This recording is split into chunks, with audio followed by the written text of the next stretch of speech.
Bwana, ndo tunaingia hivyo sehemu ya 19, mzigo mtamu wa kuitwa Sweet Love kutoka kwake Said JR. Mimi naitwa Uncle J. Bwana, karibu tupate kujua hasa kile kilichoweza kuendelea, hususan pale tulipokuwa tumeishia katika sehemu iliyopita. Je, unakumbuka sehemu iliyopita tuliishia wapi? Katika sehemu iliyopita tuliishia pale ambapo Victor akiwa na msaidizi wake Kasim walikuwa wamevamiwa barabarani. Yaani kuna magari kama 4 yalikuwa yamewazunguka. Kuna uvamizi hapo ulitokea wa kutekwa Victor na Kasim. Je, hiko kikosi kimetoka wapi? Ni nani ameagiza Victor akamatwe? Mimi naye hatukujua. Ila karibu katika hii sehemu ya 19 tupate kujua hili shambulizi lililofanywa Victor na Kasim mwisho wake ulikuwaje. Bwana, karibu.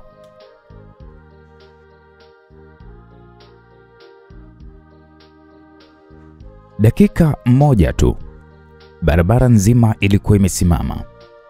Walikuwa wamezingirwa. Ndipo milio ya risasi ilisikika ikivunja kioo cha upande wa kulia wa gari lao alilokuwa amepanda Victor pamoja na kijana wake Kasim. Upande wa vioo vilimiminika ndani kama mvua ya kioo. Walitawanyika Kasim na Victor.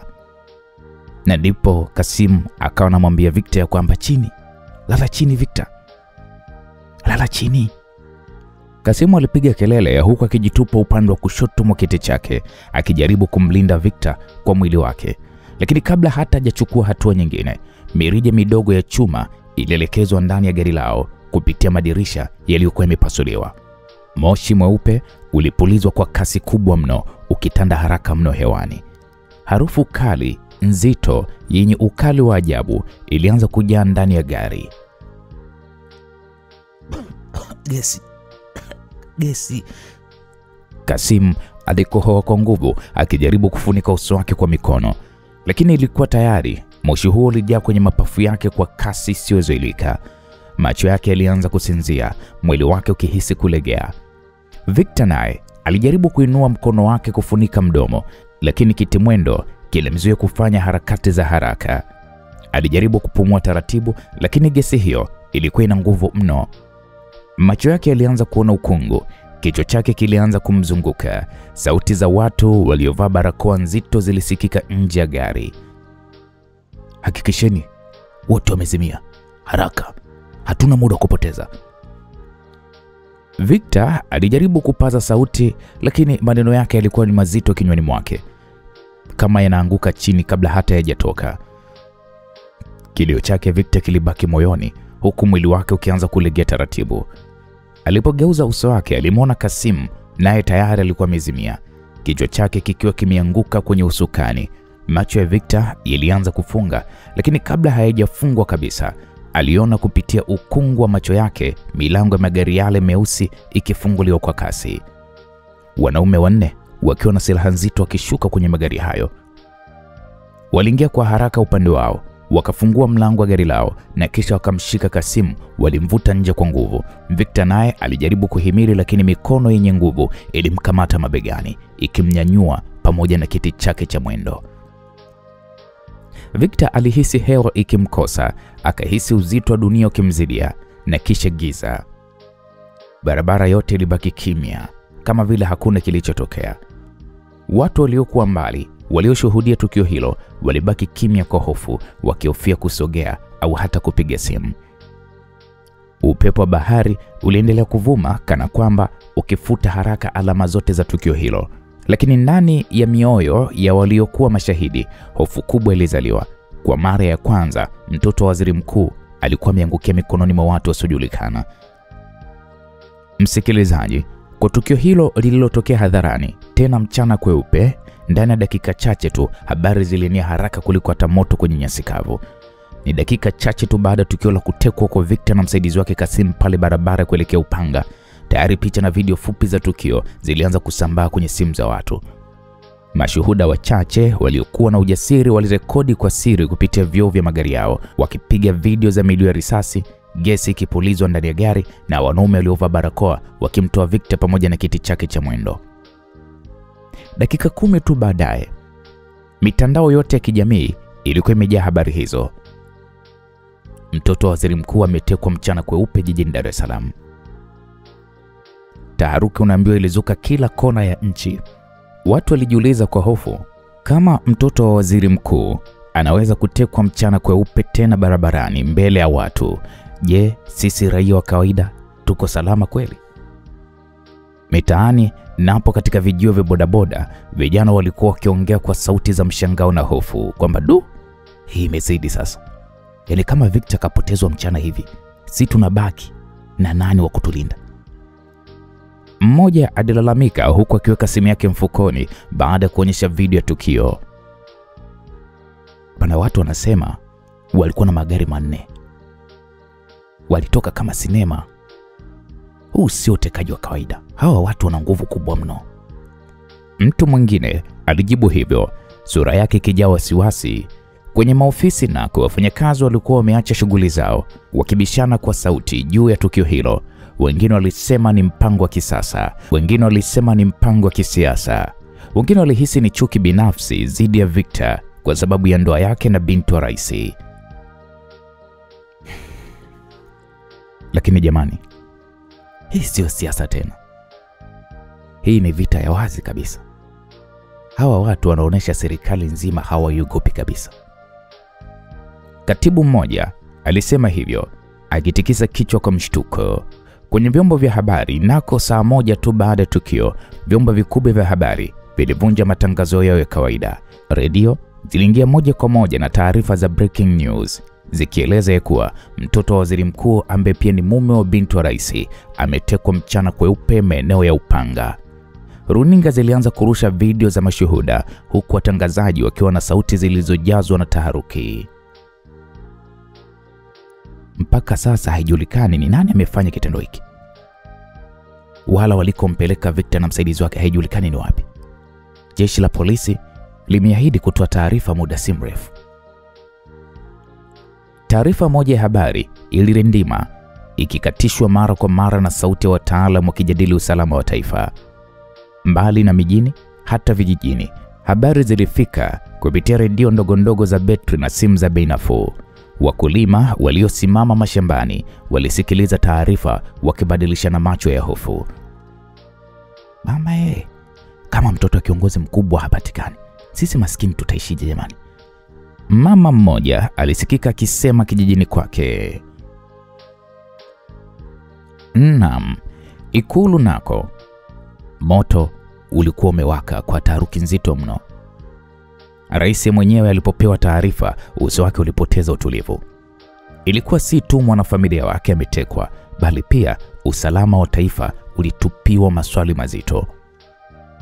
Waziri mkuu naye alijawa na hasira na huzuni kwa pamoja, akijiuliza nani anaweza kuthubutu kumdhalilisha kwa kiwango hiko. Mikutano ya dharura ya usalama ilifanyika mara moja. Mawaziri wakuu wa vikosi vya ulinzi na usalama walihitajika kuripoti hatua wanazochukua.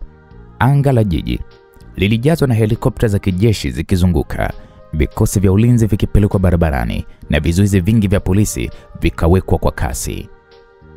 Ndani ya chumba cha wagonjwa kilichopewa heshima maalum hospitalini pale, Eliana alilala kitandani akiwa hana amani kabisa. Macho yake yalikuwa ni mekundu kutokana na kulia usiku kucha tangu alipoletewa taarifa za kutekwa kwa Victor.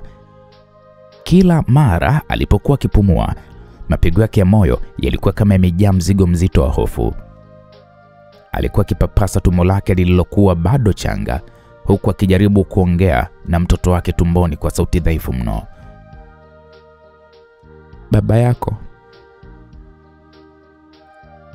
Baba yako yuko hatarini, lakini kama atapigana hadi mwisho, usiogope mwanangu. Lakini maneno hayo hayakumfariji. Akili yake ilikimbia sana. Kila sekunde alipofumbua macho, alikuwa akiona taswira za Victor akibebwa kwa nguvu na mwanaume aliyovaa barakoa, akiona mikono yao ikimvuta kiti chake cha mwendo, akiona moshi wa gesi kijana hatimaye kiza. Taswira hizo zilimfanya achomeke na kulia kwa uchungu wa moyo. Mama yake, yani mke wa Mheshimiwa Rais, alikuwepo pembeni yake. Uso wake ulikuwa na mstari wa hofu, lakini kwa namna fulani alikuwa akijaribu kuzuia kuonyesha udhaifu mbele binti yake. Alimshika mkono, akamwambia kwa sauti ya upole,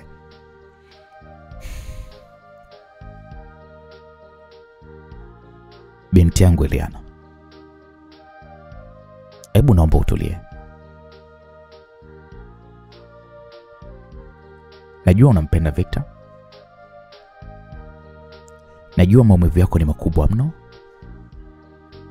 Lakini lazima ukumbuke sasa hivi wewe sio peke yako. Una kiumbe tumboni. Damu yako na ya Victor. Unapaswa kujilinda kwa ajili yake. Eliana alitikisa kichwa kwa nguvu, machozi yakimtiririka zaidi.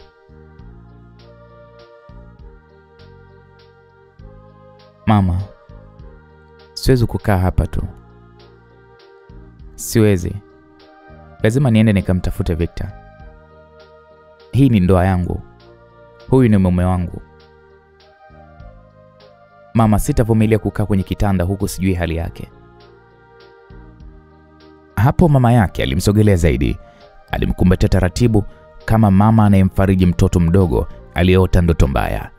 Alijua binti yake hakusema kwa hasira ya kawaida, bali ni kilio cha mapenzi ya dhati na hofu ya kweli. Eliana, hebu sikiliza maneno yangu vizuri. Mama yake alisema kwa sauti thabiti zaidi. Kama kweli unampenda Victor, njia bora ya kumsaidia sasa hivi ni kusalia imara. Wote wa usalama, polisi na vyombo vya dola wapo kazini sasa hivi wakimtafuta. Wewe huna nguvu ya kupigana na hawa watu hatari. Hata Victor mwenyewe akirudi na kusikia uliwahi kujiweka hatarini kwa kwenda kumtafuta, ataumia zaidi. Je, unataka mtoto wako azaliwe bila mama kwa sababu ya ukaidi? Maneno hayo yalimgonga Eliana kama radi ya ghafla. Alijikuta anatulia, lakini macho yake bado yalikuwa na machozi yanayotiririka bila kukoma. Aliinama, akishika tumbo lake tena, na sauti yake ikawa ni ya kuvunjika kabisa. Mama, sijawahi kufikiria siku hata moja kwamba nitamuona Victor akipotezwa mikononi mwa watu wasiojulikana. Na mimi nikikaa tu bila kufanya kitu chochote. Ni uchungu mama. Uchungu unaochoma rohoni. Hata pumzi yangu ni nzito. Nimekaa naye kwenye giza. Nimehangaika naye hospitalini. Nimepambana naye. Sasa natakiwa kumwachia mikononi mwa hawa maadui. Mama, ninaumia sana. Hapo mama yake alimbusu usoni taratibu, macho yake yakiwa yamejaa maji lakini akijizia sitoke. Najua unaumia sana mwanangu. Najua hata mimi pia naumia. Lakini lazima tuseme hivi. Kuna Mungu aliye juu ya hawa wote. Na Victor ni damu ya heshima. Kuna taifa zima linaomba usiku na mchana kwa ajili yake. Hata mimi naamini atapatikana salama. Wewe kazi yako sasa ni moja tu. Sali, omba na ulinde afya yako. Usijisukumie mambo makubwa kuliko uwezo wako. Eliana alishika mikono ya mama yake kwa nguvu. Akawa anamwangalia usoni kana kwamba anataka kupata hakika ya mwisho. Mama, kweli unaamini tutamwona tena Victor akiwa salama? Mama yake alitabasamu kwa uchungu akijaribu kuficha hofu yake, na kisha akamwambia, ndio mwanangu. Mimi naamini kwa kila pumzi yangu. Watu wenye nia mbaya hawawezi kushinda upendo wa kweli. Hata kama umejipanga vipi, Mungu atamrudisha kwetu. Kwa sasa wewe tulia. Omba na uwe na imani. Kimya kidogo kilitawala pale chumbani. Ni sauti ya mashine ndogo ya hospitali tu iliyokuwa ikisikika ikitoa bip bip ya kawaida. Eliana alijilaza kwa upole, lakini macho yake hayakufumba. Kila sekunde ilikuwa ni ngumu kwake. Alitaka kutoka, alitaka kupiga kelele, alitaka kukimbia dunia yote kumfuata Victor. Lakini maneno mama yake yalikuwa ni kama vile kamba iliyomzuia. Hatimaye kwa sauti ya chini, Eliana alisema,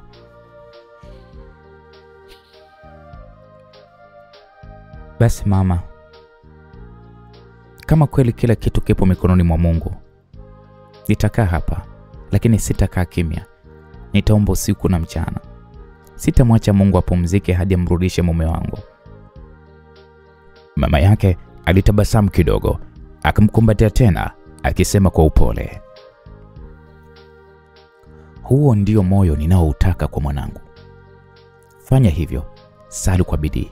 Kila ombi lako ni kama ngao juu ya Victor sasa hivi." Usiku mzima baada ya taarifa ya kutekwa kwa mtoto wa waziri mkuu kusambaa, vyombo vya habari vilikaa kimya kwa maelezo ya moja kwa moja ya serikali. Lakini ndani ya kambi ya vikosi vya usalama kulikuwa kuna harakati za kila aina. Magari ya polisi, magari ya JWTZ na hata askari wa vitengo maalum walikuwa wanakusanyika pale makao makuu ya jeshi la polisi Kurasini. Ndipo alitokea Inspekta Sadiki, afisa maarufu wa kitengo cha upelelezi aliyewahi kushughulikia kesi ngumu nchini. Sura yake ilikuwa ni mtu asiyependa masihara, macho yake yakionekana kama vile amechoka lakini thabiti.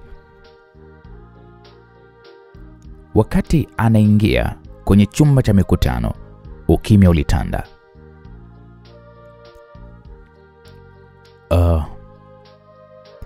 Wanajeshi, maafisa na maaskari wote waliopewa jukumu hili, leo tunakabiliana na changamoto kubwa kuliko zote. Mtoto wa waziri mkuu Victor Mazanda ametekwa mchana kweupe mbele ya kadamnasi. Hii ni doa kwenye sura ya usalama wa taifa letu. Hatuwezi kulala, hatuwezi kula, hatuwezi kupumua hadi tumrudishe salama. Alizungumza hayo Inspekta Sadiki. Wote walikubali kwa sauti moja kwamba ndio afande. Operation ya kwanza ilikuwa ni kufuatilia magari madogo meusi yaliyotumika kwenye tukio. Kamera za barabarani zilitumika mara moja. Sadiki alisimama mbele ya skrini kubwa akiangalia video iliyoonyesha namna gari la Victor lilivyozingirwa na magari manne madogo na kisha kuvamiwa. Waliona dirisha likipigwa risasi, moshi ukitoka na kisha magari hayo yakiondoka kwa kasi ya ajabu. Kuna kitu sio cha kawaida, Inspekta Sadiki aliongea huku akionyesha kwa kidole. Magari haya yote yameondoka kwa mwendo sawa, kana kwamba yanaendeshwa na watu waliofunzwa kwa nidhamu ya kijeshi. Hawa sio watekaji wa kawaida. Walipoanza kufuatilia kamera za barabarani nyingine, walikuta magari hayo yamepotea ghafla eneo la barabara ya Chang'ombe. Ni kana kwamba yalimezwa na giza. Ilibidi vikosi vigawanyike mara moja. Timu ya kwanza iliingia kwenye mitaa ya Temeke, wakigonga nyumba kwa nyumba kuuliza kwa raia kama waliona magari yenye maelezo hayo. Lakini walipouliza, majibu yalikuwa sawa, kwamba tuliona msafara mkubwa wa magari lakini hayakupita huku. Wengine walienda Gongo la Mboto, wengine walienda Magala, lakini kila walipokwenda ni kama walikuwa wakikimbiza kivuli. Hapakuwa na dalili yoyote ya magari hayo wala watekaji hao. Inspekta Sadiki alikaa kimya, akatafakari na kisha akasema, hawa watu wanatumia akili ya hali ya juu. Ni lazima wamejificha kwenye mtandao mpana. Sio rahisi kuwagundua kwa mbinu za kawaida. Naam, kadiri usiku ulivyozidi kusonga, changamoto mpya zilijitokeza. Mara ghafla, taarifa zilianza kuvuja kuwa huenda watekaji walikuwa na watu wao ndani ya vikosi vya usalama. Mara walipokuwa wamepanga msako eneo fulani, habari ziliwahi kuenea kabla hata hawajafika. Na walipofika, hawakukuta chochote. Sadiki alikasirika, alipiga meza kwa nguvu. Shit. Kuna msaliti kati yetu. Hii ndio maana kila hatua yetu inajulikana kabla tujachukua hatua. Macho yake yalikuwa yanang'aa kwa hasira, lakini pia kwa hofu ya kina. Saa 9 usiku, simu ya ofisi maalum ya kitengo cha utekaji iliita. Sauti ya kiume isiyojulikana ilisikika ikisema, mnataka mtoto wa waziri mkuu? Sio. Msijisumbue kumtafuta. Kila sekunde mnayopoteza, damu inakaribia kumwagika. Na mkumbuke kwamba hatuzungumzii pesa, tunazungumzia haki. Sauti hiyo ilivyoongea hivyo yani ile simu ikakatwa. Chumba kizima cha operation kilikuwa kimya. Wote walimwangalia Inspector Sadiki. Alipumua kwa kina na kisha akasema, wameshaweka wazi sasa. Hii sio biashara ya pesa, hii ni chuki binafsi. Ni lazima tuangalie historia ya Victor na watu wote waliowahi kuwa na minong'ono naye. Msikilizaji, operation iliendelea mchana kutwa wa siku iliyofuata, lakini kila dalili walioitafuta iliishia bure. Wananchi waliokuwa wamezoea kuona polisi wakifanikiwa mara nyingi sasa walianza kupoteza imani. Maswali mengi yaliibuka, kama mtoto wa waziri mkuu anaweza kutoweka hivi, sisi je? Vyombo vya habari vya kimataifa navyo vilianza kuandika chini kwamba Tanzania inakabiliwa na tishio la ndani. Je, ni nani atakayeokoa mtoto wa waziri mkuu? Jioni yake ilipofika, akiwa amechoka kabisa, Sadiki alipigiwa simu na waziri wa usalama wa ndani. Sauti yake ilikuwa ni nzito na yenye ukali, ikimwambia, Inspector, taifa linakutegemea. Rais mwenyewe anauliza kila dakika, familia ya waziri mkuu iko kwenye majonzi. Hatuwezi kumudu kuona taifa likitetemeshwa na genge la watu wachache. Nataka majibu kabla ya usiku wa leo kuweza kuisha. Inspector Sadiki alijibu kwa sauti ya heshima lakini thabiti kwa kusema kwamba, Mheshimiwa Waziri, naomba mnipatie muda. Hawa si wezi wa kawaida. Hawa ni watu wanaojua wanachokifanya. Tunahitaji akili na sio pupa, tafadhali. Naomba mtusimamie na sio kutusukuma tu. Usiku ulipoingia, operation ilikuwa bado inaendelea. Magari ya polisi yalizunguka mitaani, helikopta zikipiga doria angani, lakini bado Victor hakuonekana. Ndani ya chumba cha operation, Inspector Sadiki alikaa kimya akitazama ramani ya jiji. Macho yake kijaa wazo moja tu, je, Victor bado yu hai? Na kama yupo hai, tumempoteza wapi? Msikilizaji, tukiachana na huko, tunakuja nje ya mji. Kelele ndogo ya maji yanayotiririka kutoka kwenye mabomba ya wazi ya bati ilimfanya Victor aanze kuamka taratibu kutoka kwenye usingizi mzito uliosababishwa na gesi ya sumu aliyovutishwa. Kichwa chake kilikuwa ni kizito, koo likiwa kavu. Alijaribu kunyanyua mikono yake, lakini mara akashtuka. Pingu zilikuwa zimefungwa mikononi mwake, zikimtesa kwa chuma kilichombana ngozi yake. Victor alitazama kushoto, akatazama na kulia. Ukuta jengo hilo haukuwa na rangi wala mapambo, palikuwa ni tofauti kabisa. Vumbi lilikuwa limekaa kila kona. Dari ilikuwa na mbao zisizo na rangi na sakafu ilikuwa imetandikwa na simenti mbichi iliyojaa nyufa ndogo ndogo. Ni wazi jumba hilo bado lilikuwa lipo kwenye ujenzi. Victor kwanza alipumua kwa nguvu, macho yakianza kuzoea mwanga hafifu wa balbu moja iliyokuwa ikining'inia juu, ikiwaka na kuzima kwa mtikisiko wa umeme wa generator. Ndipo aliposhusha macho yake chini. Kitimwendo chake, rafiki pekee wa maisha yake tangu ajeruhiwe, kilikuwa kimefungwa minyororo mizito, huku chuma cha kuzuia mlango kikiwa kimewekwa chini ya gurudumu lake. Hata kama angepata nguvu ya kusogea, mnyororo huo ungemzuia kabisa. Victor alijiuliza, hapa ni wapi na nani amemleta huko? Victor aliuliza kwa sauti dhaifu, lakini hewa ikarudi bila jibu. Dakika zikawa ndefu, moyo wake ulidunda kwa kasi. Ni kama muda ulikuwa umesimama. Kila sekunde ilionekana kama saa. Ghafla mlango mkubwa wa chumba uliokuwa upande wa kulia ulianza kusogea taratibu. Sauti ya mlango ilisikika kana kwamba ilikuwa ikipiga kelele za mateso. Mwanga wa kijivu uliingia kidogo na kisha kivuli kirefu kikaonekana kikisogea.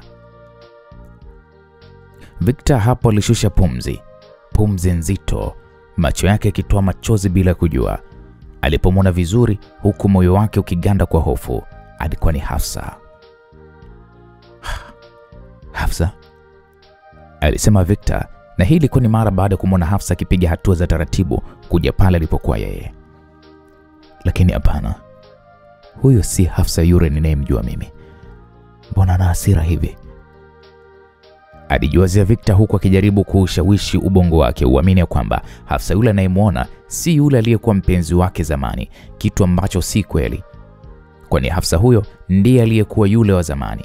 Alikuwa kavaa mavazi meusi yaliyomfunika mwili wote kama mjane aliyeomboleza. Nywele zake zilifungwa kwa kitambaa cheusi. Sura yake ilikuwa na huzuni nzito iliyochanganyika na hasira isiyokuwa na kipimo. Macho yake makubwa ambayo zamani yalijawa na upendo na mshangao wa ujana, sasa ilikuwa imejaa giza, kana kwamba yalikuwa yanamla Victor kwa jicho moja. Victor hakuamini macho yake. Alijaribu kuinua mikono yake, akasahau ya kuwa amefungwa pingu. Chuma kilileta mlio mkali uliotikisa ukuta.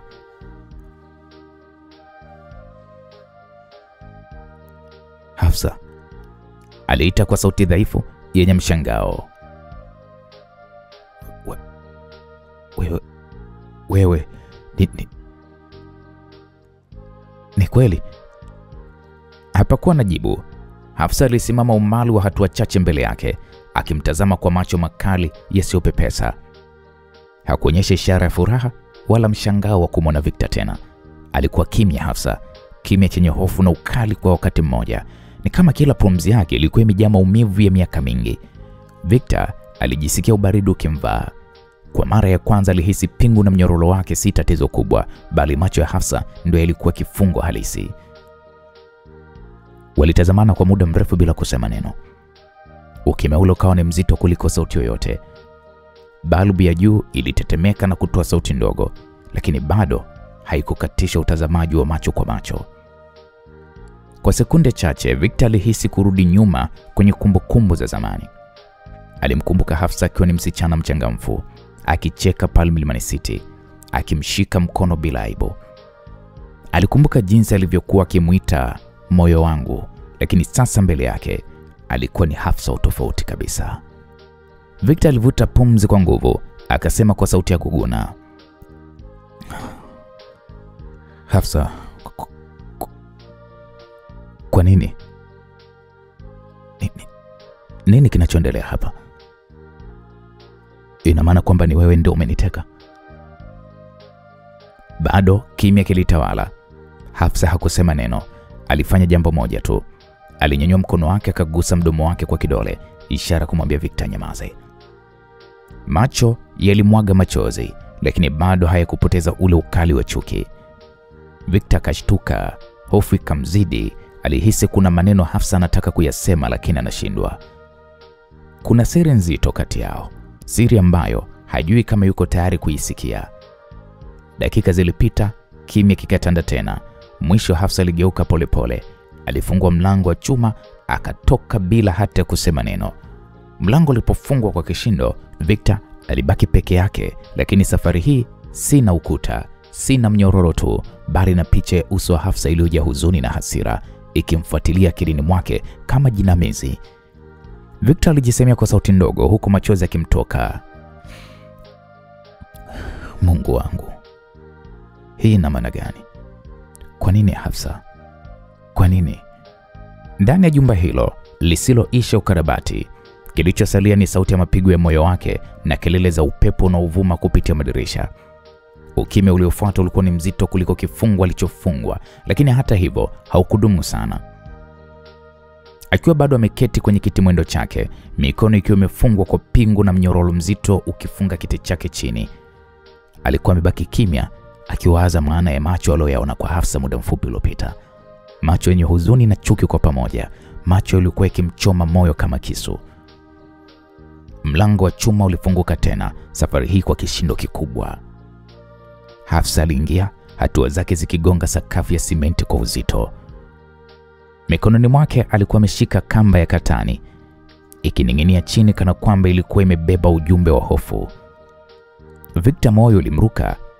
Alimtazama moja kwa moja usoni, akajaribu kusoma hisia zake. Hafsa alisimama mbele yake, macho yakiwa ni mekundu kwa hasira na machozi yaliyokauka. Alinyanyua kamba juu, akaitikisa kwa mkono wake, sauti yake ikitoka kwa uchungu.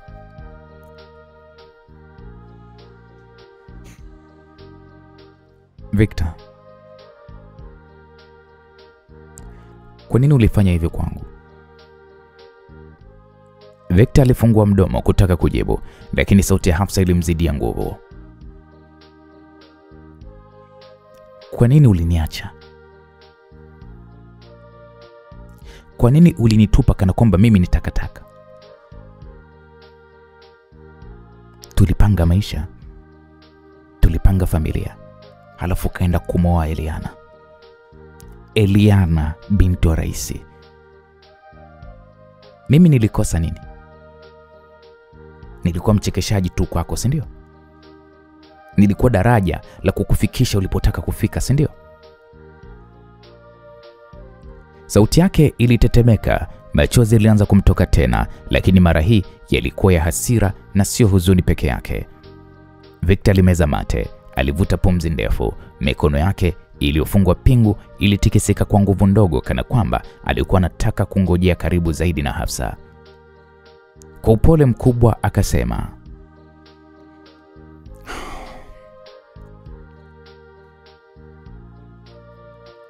Hafsa, sikuwahi kukuona kama takataka. Kamwe. Wewe ulikuwa ni sehemu ya maisha yangu, sehemu ya historia yangu. Lakini maisha hayakuwa rahisi. Kuna ambayo sisi hatukuweza kuyadhibiti. Eliana hakuwa chaguo la tamaa, bali ilikuwa ni hatima. Labda ndo mpango wa Mungu ambao sisi hatukuelewa. Hafsa alicheka kwa dharau, kicheko kilichouma moyo. Aligeuza uso wake kando kidogo, lakini bado akimtazama kwa jicho moja. Mpango wa Mungu eh? Huo ndo ambao unataka kuniambia sasa hivi eti ni mpango wa Mungu? Kuniacha mimi niteseke, niwe kivuli cha furaha yako, ni mpango wa Mungu? Unipe uchungu huu kila siku? Victor, usijaribu kuficha nyuma ya jina la Mungu. Wewe mwenyewe ndo ulichagua. Uliniahidi ya kwamba utaachana na Eliana. Ulisema ya kuwa Eliana ataomba talaka yeye mwenyewe. Lakini ona sasa, umeshia kumpa na mimba. Yeye ndoto yangu, hatima yangu kwako, umeamua kumpa yeye, si ndio? Alitikisa kamba tena kwa hasira, kana kwamba alitaka imnyonge yeye mwenyewe au amnyonge Victor. Victor alibaki mpole, sauti yake ikiwa tulivu lakini yenye uzito.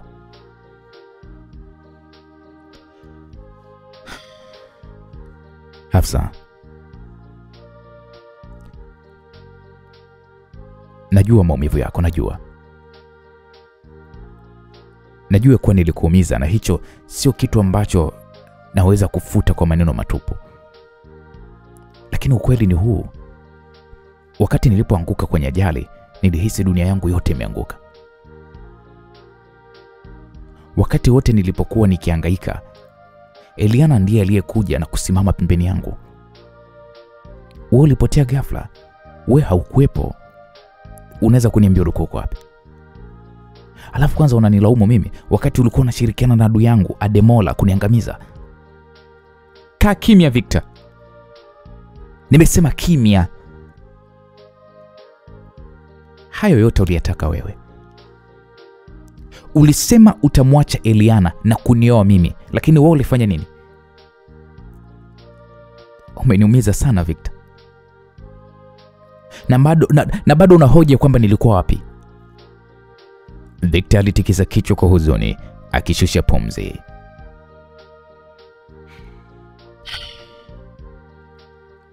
Hafsa, labda ni kweli. Labda nilikufunga nje ya maisha yangu, lakini sio kwa sababu sikukupenda, bali ni kwa sababu nilihisi sina tena nafasi ya kukupa maisha mazuri. Nilihisi nimekuwa mzigo, na wewe ulipaswa kupata mtu bora zaidi. Sikutaka kukuangusha Hafsa. Hafsa alibaki kimya kwa sekunde kadhaa, machozi yakianza kumtiririka tena.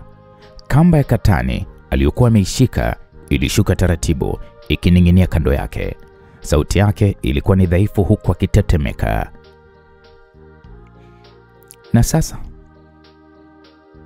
Na sasa Victor, unataka nikae niangalie wewe na Eliana mkitengeneza familia yenu, si ndio? Mkifurahia ujauzito wake, si ndio? Mimi nifanye nini na haya maumivu? Unataka nijifanye sipo kana kwamba siumii, sio? Nakuuliza Victor. Victor alifumba macho kwa uchungu. Alijua kila neno la Hafsa ni jeraha lililokuwa liko wazi. Alijua kuwa hakuwa na maneno ya kutosha kufuta maumivu yake. Alifungua macho polepole, alimtazama moja kwa moja na kisha akamwambia Hafsa, sitaki ujifanye hauna maumivu. Sitaki kujifanya sijakuumiza. Lakini nataka ujue furaha yangu na Eliana haina maana ya kuwa chuki kwako. Hii dunia inaweza kuwa kubwa ya kututosha sisi sote. Najua unahisi umenyang'anywa kila kitu. Lakini tafadhali Hafsa, usiache maumivu haya yakakumaliza. Bado nafasi ya kufanya maisha mengine unayo. Hapo Hafsa aliinua uso wake tena, macho yake yakijawa na mchanganyiko wa chuki na upendo wa zamani. Alimtazama kwa muda mrefu na kisha akasema kwa sauti ya chini mno, sauti isiyoelezeka kama ni upole au vitisho, Victor, hata kama ukisema maneno hayo yote, moyo wangu hauwezi kusahau. Mimi nimekuwa kivuli, na mara zote vivuli hukaa karibu na mwanga. Umechagua mwanga wako, Eliana. Lakini kumbuka, kivuli hakifi, kitakufuata daima. Ukimya mzito ulichukua chumba hicho kikubwa kisichokuwa na mapambo, ambacho kiliendelea kunukia vumbi na harufu ya mbao mbichi. Victor alikuwa bado ameketi kwenye kiti mwendo chake kilichofungwa kwa mnyororo mzito na pingu zikimkamata mikono yake kwa nyuma. Alikuwa anapumua kwa kasi, moyo wake uligonga mbavu kana kwamba ulikuwa unataka kuchomoka nje. Hafsa bila kuongeza neno alianza kupanda juu ya kibao cha renta kilichokuwa kimeegeshwa ukutani. Alifikisha kamba juu, akaiweka kwenye boriti kubwa ya mbao na kisha akahakikisha imefungwa imara. Alipokuwa akifanya hivyo, Victor moyo wake ulizidi kupiga kwa kasi, jasho lilianza kumtiririka usoni. Hafsa, unafanya nini? Sauti ya Victor ilitoka kwa hofu na wasiwasi. Hafsa alishuka taratibu, macho yake yakimtazama Victor kwa ukali. Akasema kwa sauti nzito iliyojawa na majonzi, kama dunia imeamua kuniua kwa maumivu ya mapenzi, basi siwezi kufa peke yangu. Tutaondoka pamoja Victor, mimi na wewe. Hapo ndipo nitakapoamini hakuna aliyemshindi, si Eliana, si wewe, wala si mimi. Victor alitikisa kichwa kwa nguvu, pingu zikigongana nyuma yake kwa makelele madogo. Hapana Hafsa, tafadhali usifanye hivi. Hii sio njia nzuri. Najua unaumia, najua nimekuumiza, lakini kujitoa uhai na kuniua mimi hakutatafuta nafuu. Itakuwa ni mwisho wa kila kitu. Tafadhali Hafsa, nisikilize. Hapo Hafsa hakuwa nasikiliza. Alikaribia kiti mwendo cha Victor, akaanza kushusha kamba aliyokuwa mifunga juu, mikono yake ikimtetemeka, si kwa hofu bali kwa nguvu ya hisia zilizomzidi. Victor, nilikupenda kwa roho yangu yote. Nilikuona wewe kama kila kitu nilichokuwa nacho. Uliponiacha nilihisi nimekuwa kivuli kisichokuwa na maana. Sasa naona suluhisho moja tu. Twende pamoja. Alishika kamba na kuanza kuizungusha shingoni mwa Victor. Victor alipiga kelele kwa sauti ya kuomba, machozi yakamtiririka.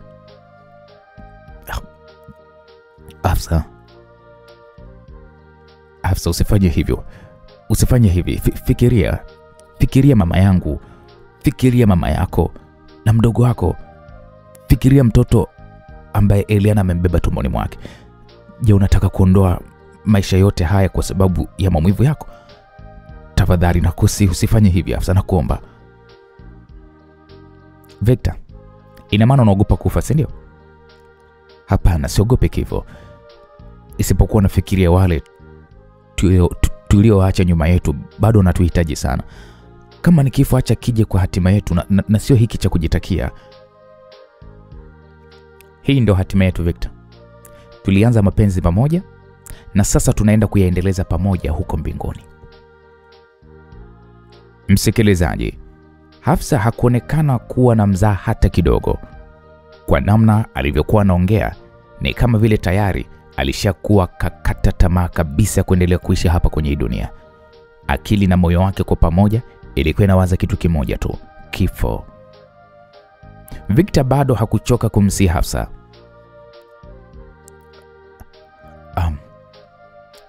Sikia Hafsa, sikia.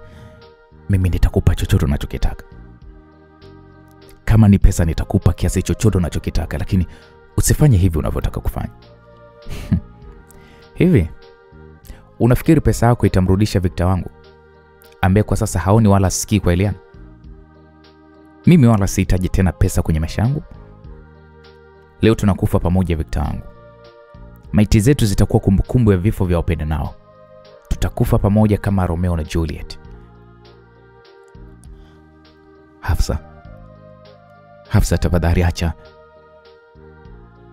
Lakini Hafsa kuacha. Macho yake yalionekana kama mtu aliyepoteza uwezo wa kurudi nyuma. Maneno ya Victor yalionekana kama sauti ya mbali inayomsogelea mtu aliyoko ndotoni. Aliendelea, akavuta kamba taratibu, akaiweka kwa ustadi kwenye shingo ya Victor. Victor alijaribu kusogea pembeni, lakini mnyororo mzito uliokuwa umemfunga kwenye kiti chake chini ulimrudisha pale pale alipo. Mikono yake ilifungwa nyuma kwa pingu, hivyo hakuwa na msaada wowote. Sauti yake ilizidi kuwa ya unyonge, akilia kwa uchungu. Hafsa, naomba usinioe.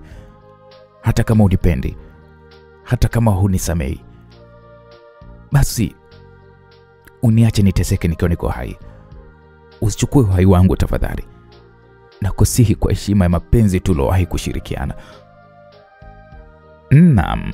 Kwa sekunde kadhaa mikono ya Hafsa ilitetemeka. Kamba ilikuwa tayari imekaa vizuri shingoni mwa Victor. Machozi yalimiminika mashavuni mwake, lakini uso wake uliendelea kubaki mkali. Victor alisema kwa sauti ndogo lakini nzito.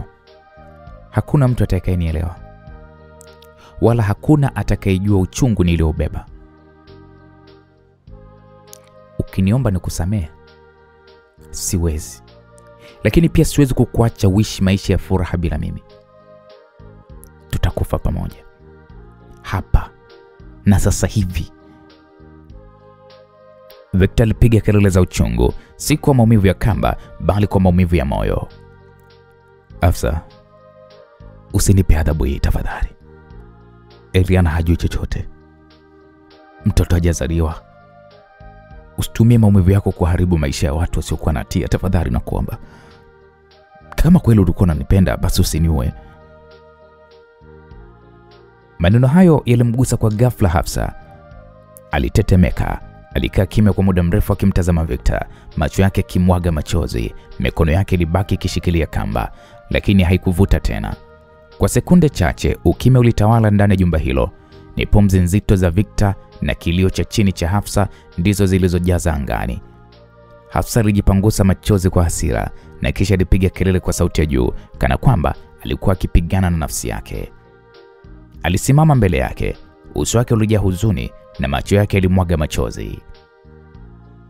Victor, uliniweka pembeni. Kila mara nilijaribu, kila mara niliota kuwa na wewe, lakini uliniangusha. Nilihisi upendo wangu haukuwa na maana kwako. Sasa kila kitu kimebaki nyuma na moyo wangu unauma kiasi kwamba siwezi kuvumilia zaidi. Najua ni kosa langu, lakini siwezi kusamehe huzuni hii ndani yangu. Unaweza Hafsa. Hapana. Sina tena muda wa kufanya hilo. Victor alitulia kimya na kisha akajaribu tena kumtia moyo Hafsa, lakini maneno hayo hayakuweza kufika mbali zaidi ya kicheko kidogo cha unyonge. Macho yake yalimfuata Hafsa, akiona huzuni, uchungu na hasira iliyojumuika kwenye kila mwendo wake. Hafsa aliendelea kuzungumza kwa monologue, akieleza maumivu yake yote, upendo wake usiolipwa na matumaini yaliyopotea. Victor alimkazia macho kadiri alivyoweza, akiweka msisitizo ya kwamba asichukue ule uamuzi mgumu wa kutaka kumua yeye na kisha kujua yeye mwenyewe. Alijaribu kuonyesha ya kwamba anajali, lakini hakuwa na uwezo wa kumzuia Hafsa kwenye maamuzi yake.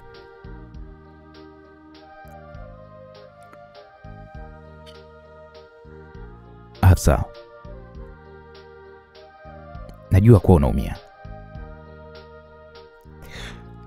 Najua umepoteza kila kitu.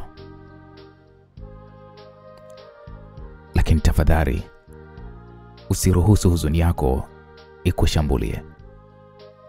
Siwezi kukuokoa kimwili sasa, lakini moyo wangu umesalia hapa na wewe. Usiruhusu uchungu huu ufanye uharibike, kwa sababu bado kuna njia kupona. Labda hatuwezi kurekebisha penzi letu, lakini tunaweza kuokoa nafsi yako. Hapo Hafsa aliketi chini, kinyume na kiti cha Victor, macho yake yakichota machozi. Alijisikia mpweke zaidi kuliko wakati wowote. Huzuni ilijaa kila kipande cha nafsi yake. Alijua Victor alikuwa amemchukia kwa namna fulani, lakini moyo wake ulipiga kwa kasi, akijua bado upendo wa Victor ulikuwa kwenye pembe za giza za maisha yao yote. Sekunde kadhaa zilipita. Hafsa alinyamaza, akijaribu kutuliza misukumo yake ya hisia. Victor alibaki pembeni, macho yake yakiwa yamejikita kwa Hafsa, akihisi uchungu wa ndani na mpango wa jinsi ya kumsaidia bila ya kuwa na uwezo wa kufanya zaidi. Moyo wake ulipiga kwa kasi, akihisi uzito wa hisia ambazo hazikuweza kushughulikiwa kwa vitendo, lakini zilijaa ndani nafsi yake yote. Hapo Victor alijua jambo moja kwa hakika: huzuni ya Hafsa ni kubwa, lakini moyo wake bado una thamani ya kumnusuru kihisia. Aliamua kubaki kando yake, kumtazama kwa huruma na msaada wa kihisia, na kuahidi ndani nafsi yake kwamba hata kama hataweza kurekebisha makosa ya zamani, basi walau anaweza kumshawishi aachane na wazo la kumoa na kisha kujua yeye mwenyewe. Hali ya ukimya na huzuni ilitawala ndani ya jumba lote. Victor aligusa mkono wa Hafsa kwa nguvu kidogo, akijaribu kutoa ishara ya utulivu, lakini bado haikuonekana kuwa na faida yoyote kwa Hafsa. Safari hii Hafsa alisimama tena, na kisha huku akiwa analia kwa huzuni na uchungu toka ndani ya moyo wake, alianza pale kwa kuongea.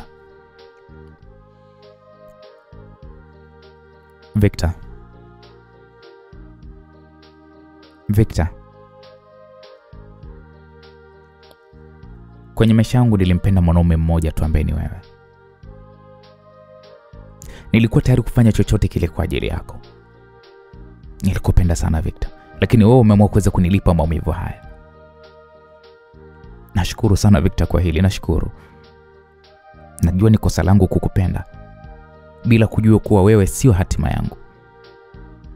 Hata ulipochelewa kunitambulisha kwenu, nilijipa moyo kwamba hiyo siku itafika tu, lakini kumbe nilikuwa najidanganya mimi mwenyewe. Sitakulaumu kwa sababu nimeshindwa mimi mwenyewe kutambua kuwa wewe haukuwa riziki yangu. Mamangu alinihasa sana kwamba niachane na wewe, lakini sikumsikia kwa sababu moja tu: wewe ndio ulikuwa furaha yangu Victor. Sikukupenda kwa sababu ya utajiri wako, na ndio maana sikuwahi kuchuna pesa zako. Mimi nilikupenda wewe jinsi ulivyo, lakini leo hii nimebaki peke yangu, wewe unafurahia maisha na mwanamke mwingine. Sawa Victor, nashukuru sana, ila tambua kwamba kwenye moyo upo wewe tu na utaendelea kubaki wewe tu. Hafsa baada ya kusema hivyo, taratibu alianza kupanda juu ya kistuli ambacho kwa juu yake kitanzi kingine alichukua amekiandaa kwa ajili yake kilikuwa kinamsubiri mithiri ya basi la kuzimu. Victor alielewa kuwa sasa Hafsa anaenda kujinyonga tena mbele yake. Hili imuuma sana. Hakuwa tayari kushuhudia hilo kwa macho yake ya nyama. Alijitutumua kunyanyuka kwenye kiti chake, lakini hakuweza. Machozi yalianza kumtoka. Akamwambia, Hafsa, hapana Hafsa, usifanye hivyo. Usijihukumu Hafsa. Kama makosa ni yangu, basi niue mimi, lakini sio wewe Hafsa. Usifanye hivyo. Najua ulinipenda sana. Najua nimekuumiza, lakini hilo unalotaka kufanya si mimi tu utakayeweza kuniumiza, bali utamuumiza zaidi mama yako na mdogo wako. Hebu wafikirie wao hata kidogo basi Hafsa, nakuomba. Hafsa akiwa anatokwa na machozi ya uchungu, alimtazama Victor kwa hisia kali na kisha akamwambia,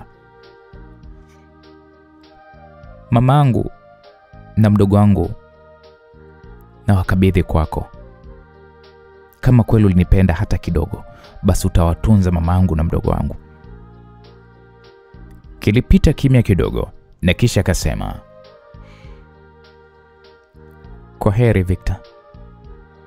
Msikilizaji, kama kuna wakati Hafsa hakuwahi kuwa na utani hata kidogo kwenye maisha yake, basi ilikuwa ni hii siku. Taratibu alianza kupanda kwenye kisturi, na kabla hajajitundika kwenye kitanzi, ghafla milio ya ving'ora vya polisi ilianza kusikika. Hii ilimpa hasira na hofu kwa wakati mmoja. Alisogea dirishani, akaona kweli msafara wa magari ya polisi ukija pale alipo, tena alikuwa anakuja kwa kasi. Alimgeukia tena Victor na kisha akamwambia, hata kama polisi wanakuja, leo lazima mmoja wetu kati yetu aondoke. Alivuta draw ndogo iliyokuwa pembeni kidogo karibu na mlango wa kutokea mule ndani. Ndani ya draw hiyo kulikuwa kuna bastola ndogo maarufu kama mguu wa kuku, na baada ya kuikoki alimnyoshia Victor kwa sekunde kadhaa. Hafsa, usifanye hivyo tafadhali. Bado unayo nafasi ya kufanya mambo mengi tu kwenye hii dunia. Usifanye hivyo Hafsa. Hafsa hakuongea chochote. Badala yake ile bastola alijiwekea kichwani mwake. Alimtazama tena Victor na kisha akamwambia, I love you Victor. Nakupenda. Hafsa alikamata kitufe cha kufyatua risasi, lakini kabla hajajidhuru kwa kujitoa uhai wake mwenyewe, tayari polisi walikuwa wamefika. Waliweza kumwahi na kufanikiwa kumpokonya ile bastola kwa namna ambayo hata Hafsa mwenyewe hakuelewa lile tukio limetokea vipi.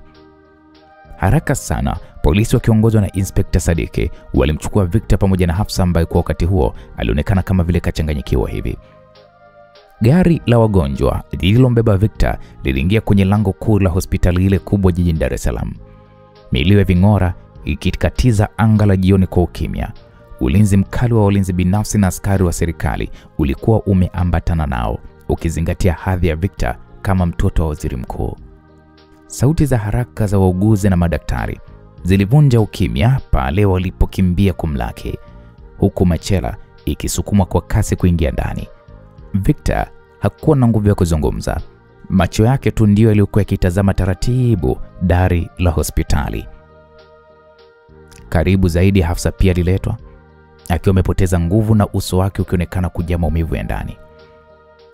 Madaktari walichukua hatua mara moja kuwapeleka wote kwenye vyumba vya dharura kwa ajili ya vipimo vya uchunguzi wa awali. Wakati hayo yakifanyika, taarifa zilifika haraka kwenye wodi ya kina mama ambapo Eliana alikuwa akihifadhiwa kutokana na hali yake ya ujauzito. Moyo wake uliruka kwa mshangao baada ya kusikia kwamba mumewe Victor amelazwa hospitalini hapo. Bila kusubiri hata ruhusa, Eliana alinyanyuka kutoka kitandani akiwa ameshikilia tumbo lake kwa uangalifu. Alifunga kitenge chake kwa haraka na kisha akatoka mbio wodini kwake kuelekea kwenye eneo la dharura.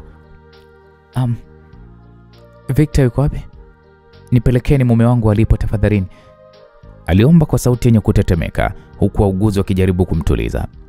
Waliamua kumruhusu kuingia kwa sababu walimfahamu Eliana ni nani, na walijua kiwewe kilichompata wiki zilizopita kilikuwa ni kikubwa mno. Alipofika pale chumba cha dharura, macho yake mara moja yalikutana na sura ya Victor akiwa amelala kitandani, macho yake yakiwa yamelegea lakini bado akipumua kwa ustahimilivu. Eliana, Victor alitamka kwa sauti dhaifu lakini yenye msisitizo wa mapenzi. Eliana alipiga hatua 3 za haraka na kuangukia kifuani mwake. Alimshika mkono wake kwa nguvu, machozi yakimtiririka mashavuni.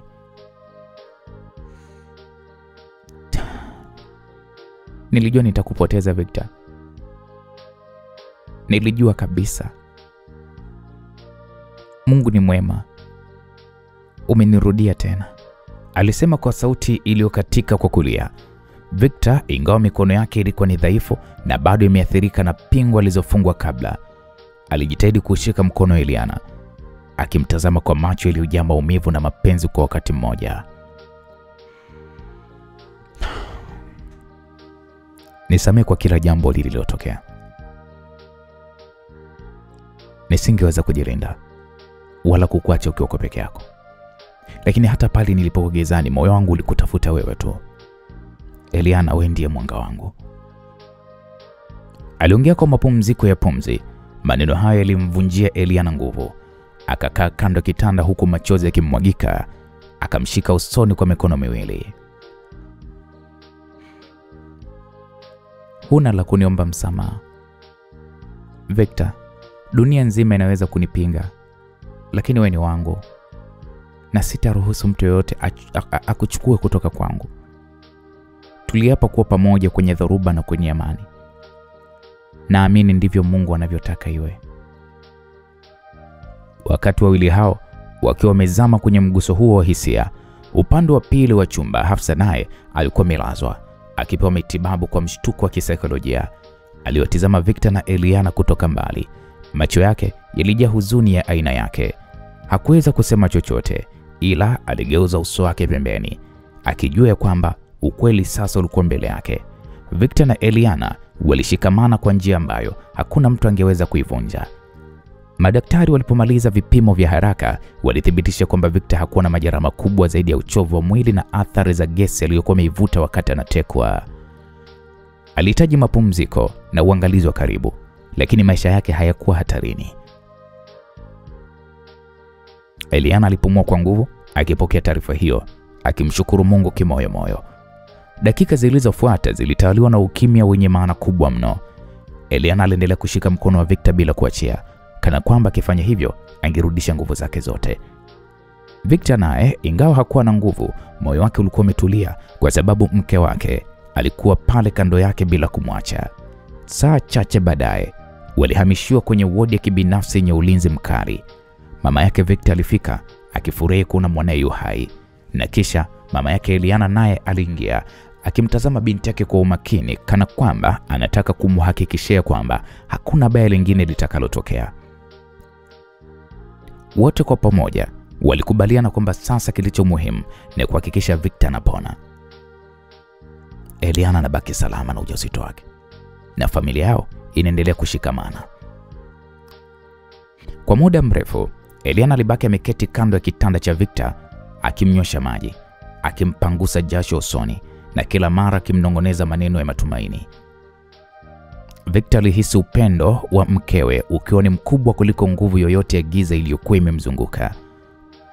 Kwa moyo wake wote aliapa kimoyomoyo, sitaacha tena chochote kiwahi kuvunja familia yangu. Sitamwacha Eliana wala mtoto wetu ajisikie hatarini. Huu ni mwanzo mpya. Usiku wa saa 3 ulipofika, upepo mwanana wa bahari ulikuwa ukipenya kupitia miti mirefu ya bustani ya hospitali. Eliana aliamua kutoka kidogo nje kupunga upepo. Moyoni alikuwa amechoka kwa msongo wa mawazo na hofu ya wiki nzima iliyopita, huku akili yake ikiwa bado haijapona kutokana na iliyompata Victor. Ulimwengu wake mzima ulionekana kuwa wa hatari na siri zisizofahamika. Alipofika bustanini, alikaa kwenye benchi lililokuwa karibu na chemichemi ndogo. Aliweka mikono tumboni kwa upole, akihisi mapigo madogo ya maisha yaliyokuwa yakikua ndani yake. Na kuahidi mwanangu, nitakulinda, alijisemea kimoyomoyo, machozi yakimtoka taratibu. Lakini kabla hajamaliza wazo hilo, alihisi kivuli kizito kikimfunika. Harufu ya sigara kali ikichanganyika na moshi wa bangi ilimfikia puani. Moyo wake ulimpiga kwa kasi, na alipoinua macho alipatwa na mshtuko uliomfanya apeleke mkono mdomoni kuziba sauti ya kilio kisitoke. Mbele yake alikuwa amesimama mwanaume wa miraba minne, mwili wake ukiwa umechorwa matatu makubwa yaliyotapakaa kuanzia shingoni mpaka mikononi. Baadhi ya michoro ilikuwa ni ya joka, mengine ni vichwa vya fuvu, ikimfanya onekane kama mmoja wa wale magenge ya kihuni ya barabarani, au hata zaidi kama wahalifu wa kimataifa, mfano wa Yakuza. Macho yake mtu huyu yalikuwa ni mekundu, si kwa machozi bali kwa ule mwangaza wa mtu aliyepotea kwenye uraibu. Alihema kwa nguvu, moshi wa bangi ukitoka mdomoni mwake. Alikuwa amevalia tisheti nyeusi iliyochanika, suruali iliyolegea na buti zito zilizogonga chini kwa nguvu kila alipopiga hatua. Eliana. Sauti yake ilitoka, ilikuwa ni nzito na yenye ukatili wa ndani. Unashangaa kuniona? Ulidhani nimekufa, si ndio? Binti wa rais. Eliana alitetemeka, miguu yake ilishindwa kumudu mwili. Alijaribu kurudi nyuma, lakini hakuweza. Uso wake ulionekana kama vile ana utambuzi fulani juu ya huyu mtu, kana kwamba kumbukumbu fulani ya zamani ya giza ilikuwa inajitokeza. Mwanaume yule alivuta moshi mwingine mrefu wa bangi na kisha akautoa usoni mwa Eliana kwa makusudi. Unaponda raha tu. na sasa una mimba. Lakini usijidanganye, mimba hiyo inaweza kufutwa sasa hivi kama sitapata ninachokistahili. Nisikiliza vizuri Eliana. Usijaribu kujifanya hujanitambua kabisa. Ongoza mwenye njia, unafuatana na mimi. Kwa sauti ya hofu iliyo katika, Eliana ilibidi aulize, uende na mimi wapi? Na unafanya nini hapa? Macho ya mwanaume yule alitetemeka kwa ghadhabu. Akanyanyua kidole chake kumtishia Eliana. Sitaki maswali. Unajua kabisa. Najua kitu kikubwa kuhusu wewe. Ukithubutu kunipinga, sio wewe tu utakayeteseka, hata hicho kiumbe tumboni mwako kitafutika. Usijifanye huna kumbukumbu. Kwa hiyo fanya ninavyosema au nitaharibu kila kitu chako. Eliana alijaribu kujikaza, lakini hofu ilimwelemea. Alijua huyu si mtu wa mzaha. Alijua kabisa huyu si mtu wa mzaha, na maneno yake yalikuwa na maana nzito mno. Alihisi kana kwamba historia yake ya zamani, siri ambayo aliificha kwa nguvu zote, sasa ilikuwa imesimama uso kwa uso na yeye, ikimtishia yeye na kila kitu alichokipigania. Mwanaume huyo aliinua mkono wake tena, akionyesha upande wa barabara. Gari jeusi dogo lilikuwa limeegeshwa kivulini, taa zake zikimetameta taratibu kana kwamba liko tayari kwa safari ya dharura. Ingia kwa lile gari sasa hivi. Sitakueleza mara mbili. Eliana, fanya ninavyosema. Eliana alihisi miguu yake ikitetemeka, tumbo likimchoma kwa hofu. Alijua kuwa hakuwa na mtu yeyote karibu pale bustanini kwa sasa. Walinzi na wauguzi walikuwa mbali. Lango la bustanini lilikuwa limefungwa na kuacha eneo hilo katika ukimya mzito. Aligeuka tena kumtazama yule mwanaume, akiona macho yake yamejaa chuki na uhalifu wa hali ya juu. Alipumua kwa nguvu mara 3, akashika tumbo lake kwa hofu na kisha akapiga hatua moja mbele. Basi sawa, alisema kwa sauti dhaifu. Lakini tafadhali usinidhuru. Usimdhuru mwanangu. Mwanaume huyo alitabasamu kwa kejeli, akarusha kisigara chake chini na kukikanyaga kwa buti. Akasema, ndivyo hivyo. Hapo sasa umekuwa msikivu. Ukinifuata vizuri, huenda nitakuachia hai. Lakini ukifanya ujinga wowote, usisahau ya kwamba nina njia nyingi za kukufanya utamani usingewahi kuzaliwa. Eliana alitembea taratibu kuelekea kwenye gari lile jeusi. Kila hatua aliyopiga, moyo wake ulikuwa kama vile unapasuka. Alijua anaingia kwenye hatari kubwa isiyoelezeka, lakini alikuwa hana namna nyingine.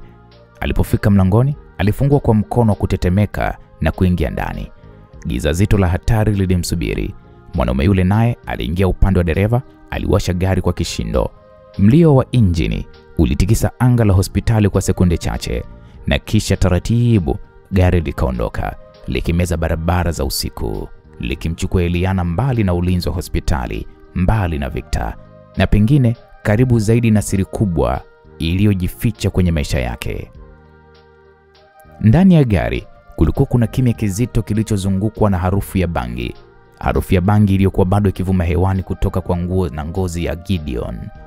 Taa za barabarani zilipita kama mwanga wa radi, zikigusa uso wa Eliana kila baada ya sekunde chache, zikionyesha macho yake iliyovimba kwa hofu.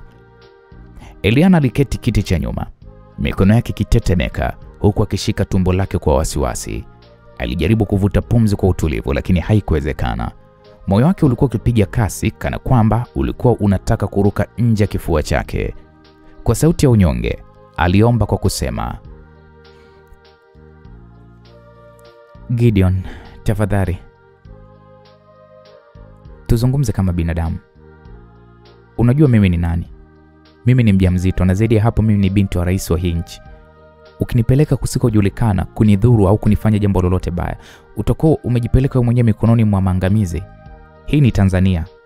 Hakuna aliyejua sheria. Hawatakuacha salama. Gideon akiwa kwenye usukani alicheka kwa sauti ya dharau na kejeli. Kicheko chake kilikuwa ni kikali, kilichogongana na kioo cha gari kama kisu kinachokuna chuma. Alimwangalia Eliana kupitia kioo cha pembeni, macho yake yakiwaka moto wa ukatili. Eliana, aliita jina lake kwa sauti nene na yenye ukali. Hizo hadhi zako zisinitishe mimi. Unafikiri mimi naogopa majina makubwa? Unafikiri jina la rais linanifanya nilale macho yangu yakiwa salama?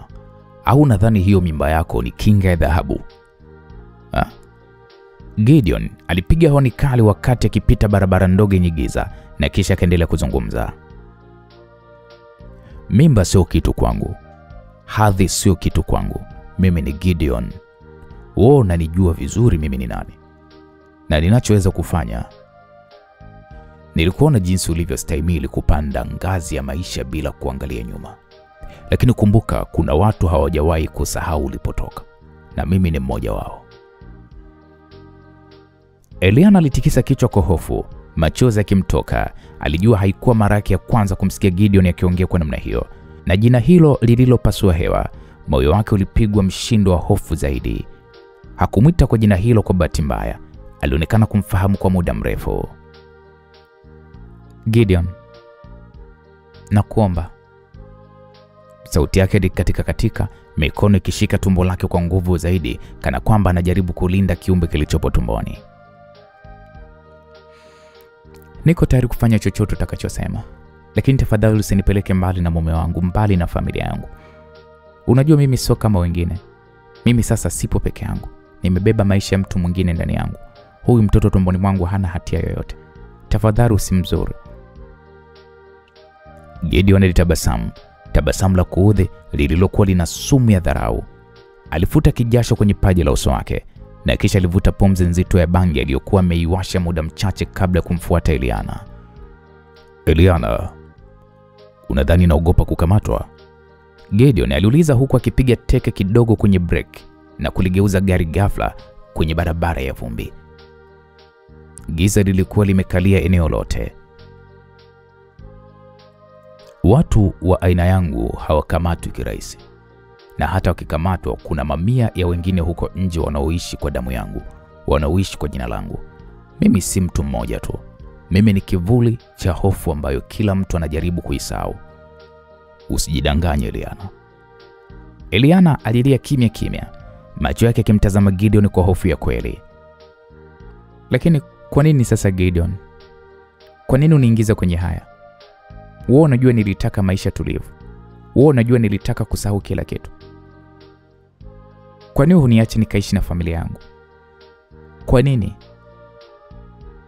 Gideon aliinua mkono, akampigia ishara ya kimya kwa kidole kwenye midomo yake. Shh. Eliana, usijaribu kunisoma. Usijaribu kunihoji. Wewe mwenyewe unajua majibu ya maswali yako. Hapa si swala la kwa nini, ni swala la wakati. Na wakati wenyewe ndio huu. Mimi ndiye nahodha wa safari yako kuanzia hivi sasa. Aliinua kioo cha gari cha upande wa dereva chini kidogo. Upepo mkali ukaingia kumpiga Eliana usoni, lakini hakujali. Gideon aliendelea kuendesha gari huku sauti yake ikivuma kama radi. Nisikilize Eliana. Kama ulidhani hadhi yako inaweza kukulinda, basi sikiliza Eliana. Dunia hii haiendeshwi na heshima, bali na hofu. Na mimi nimekuja kuonyesha hiyo hofu. Usijaribu kunihadaa na jina la rais au mimba yako. Zote hizo kwangu ni kama moshi huu ninaouvuta. Unafutika kwenye upepo ndani ya sekunde chache tu. Hapo Eliana alitetemeka, alijikunyata kwenye kiti cha nyuma. Hakukuwa na mtu wa kumwokoa kwa sasa. Hakukuwa na Victor, hakukuwa na walinzi wala heshima baba yake. Alibaki uso kwa uso na Gideon, mtu ambaye jina lake peke yake lilikuwa linagonga kama radi moyoni. Ndani ya ukimya huo, aliweza kusikia sauti ndogo ya mtoto tumboni, kana kwamba ilikuwa ikilia, au labda ilikuwa ni akili yake tu ikimkumbusha hatari kubwa aliyomo. Alilia kwa sauti ya chini, akijua kila neno la Gideon lilikuwa lina maana nzito zaidi alivyoweza kueleza. Safari iliendelea, moshi wa bangi na harufu ya hofu vikitawala hewa ya gari. Eliana binti wa rais alibaki mateka kwa mtu mmoja, Gideon, ambaye hakuwa na hofu ya mimba wala heshima wala jina kubwa la familia yake. Dakika chache mbele, gari lao lilisimama mbele nyumba kubwa isiyo ya kifahari sana, lakini ilionekana imara, iliyozungukwa na ukuta wa wastani na mlango wa chuma uliokazia. Hakukuwa na taa nyingi, ni balbu 2 tu zilizowaka juu ya mlango, zikitoa mwanga hafifu wa manjano. Gideon alishuka wa kwanza, akafungua mlango wa nyuma kwa nguvu. Akamwambia Eliana, shuka. Aliamuru kwa sauti yenye ukali. Eliana akiwa bado anashikilia tumbo lake kwa hofu, alishuka taratibu. Miguu yake ilitetemeka, moyo wake ukiendelea kupiga kwa kasi. Aliangalia pande zote, lakini giza lilikuwa ni zito mno. Hapakuwa na jirani karibu wala sauti yoyote ya maisha ya usiku. Nikana kwamba walikuwa katikati ya ombwe. Gideon alimsindikiza hadi ndani ya nyumba, ambapo ukuta wa ndani ulikuwa umechorwa rangi nyeupe iliyofifia, huku sakafu ikiwa na vigae vilivyochakaa. Hapakuwa na mapambano mengi, ilionekana ni nyumba ya kuishi kwa kujificha na sio makazi ya fahari. Lakini ghafla macho ya Eliana yalikutana na kitu kilichomfanya shikwe na mshangao mkubwa. Macho ya Eliana yalimfanya shikwe na mshangao mkubwa kwa sababu mbele yake kwenye kochi lililokuwa limechakaa, alimwona kijana wa kiume. Alikuwa amekaa akiwa amevaa fulana nyepesi yenye mikono mifupi, macho yake yakitazama chini, huku mikono yake ikirudia harakati moja, kusugua vidole vyake mara kwa mara, kana kwamba alitaka kuhakikisha havina doa. Eliana alipumua kwa mshangao, moyo wake ulipigwa na mshtuko wa hofu, macho yake yalipanuka, mwili wake ukatetemeka. Haiwezekani. Pifa. Kijana huyo alinyanyua macho yake taratibu, akamtazama Eliana kwa jicho lililojaa hisia nyingi zisizoelezeka. Alikuwa na uso uliochoka, lakini macho yake yalikuwa na nguvu isiyo ya kawaida, yakionyesha ndani kulikuwa kuna dharuba isiyoweza kutulizwa. Mara moja alianza kuondoa na kurudisha viti vilivyokuwa mezani mbele yake. Akapanga kalamu 4 kwa mstari mmoja, na kisha akapanga tena na tena na tena. Kila alipomaliza kupanga alihisi kana kwamba haikuwa sawa, hivyo alipanga upya. Msikilizaji, labda niweke sawa. Kijana huyo aliyefahamika kwa jina la Pifa hakuwa sawa kiakili. Alikuwa na ugonjwa wa kudumu uliojulikana kwa jina la Obsessive Compulsive Disorder, yani OCD. Huu ni ugonjwa wa akili unaosababisha mtu kuwa na mawazo yasiyozuilika na yanayojirudia, pamoja na tabia kufanya vitendo fulani mara kwa mara. Sasa tuendelee. Eliana alishikilia mdomo wake kwa mikono. Machozi yalianza kumtoka. Alikumbuka kila kitu.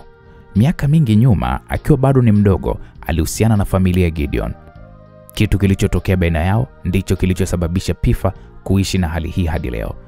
Alijua siri hiyo kwa undani mno, lakini aliwahi kufikiria kuwa Pifa alishafariki muda mrefu uliopita.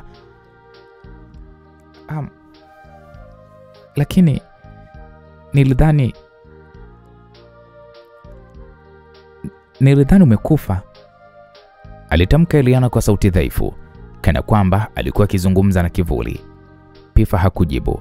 Aliendelea kupanga pale kalamu zake. Alipumua kwa nguvu kila mara alipoona kwamba haziwezi kusimama mstari sawa. Alikuwa akitikisa kichwa chake mara kwa mara, akigonga paji lake kwa vidole, kana kwamba alikuwa akijaribu kusawazisha kitu kichwani mwake.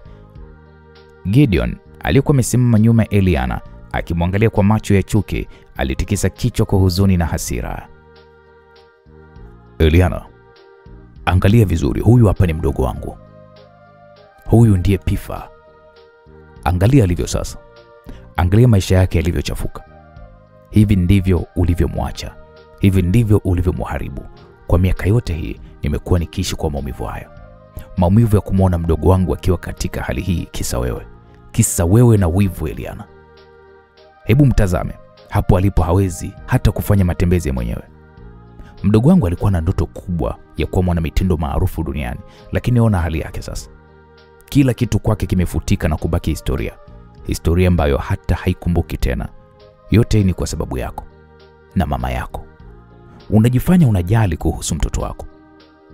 Lakini nikuulize swali, wakati unamsababishia hivi mdogo wangu, ulijali kuhusu mama yake hata kidogo? Jibu lipo wazi, hukujali kabisa hilo. Wewe uliangalia nafsi yako tu. Umeharibu maisha mdogo wangu. Eliana, kana kwamba wewe ndio uliyempa uhai wa kuishi hapa duniani. Hapo Eliana aligeuka taratibu, machozi yakimdondoka usoni. Alitaka kujitetea, lakini maneno yalimganda kooni. Aliona wazi Pifa hakuwa mtu wa kawaida tena. Alikuwa na ulimwengu wake wa ndani, ulimwengu uliomnyima uhuru wa kuishi kama vijana wengine. Kila kitu kwake kilikuwa lazima kipangwe, kirudiwe na kuthibitishwa mara 10 kabla hajatulia. Gideon aliendelea, sauti yake ikiwa na mchanganyiko wa chuki na maumivu. Unajua ni kwa sababu yako Eliana, wewe ndio chanzo cha yote haya. Wewe ndio uliyemuumiza kiasi hiki hadi akabaki kuwa hivi. Wakati unakula raha kwenye majumba ya kifahari, binti wa rais, mdogo wangu alikuwa anakufa taratibu, akiumia kila siku kwa kile ulichomfanyia. Hapo Eliana alijaribu kuongea, sauti yake ikitetemeka. Gideon, mimi sikutaka, sikukusudia. Hakuna kisingizio Eliana. Unafikiri mimi nimesahau? Unafikiri yeye amesahau? Kila mara anapopanga vitu vyake, kila mara anaporudia vitendo vyake, hiyo ni kumbukumbu hai ya majeraha yako. Na wewe leo unakuja hapa ukiwa binti wa rais, ukiwa mjamzito, ukifikiri hadhi yako inaweza kufuta damu na machozi haya, si ndio? Eliana alilia kwa uchungu, akimtazama Pifa ambaye bado alikuwa akiendelea na harakati zake za kurudia huku akijisemea maneno yasiyoeleweka chini ya sauti yake.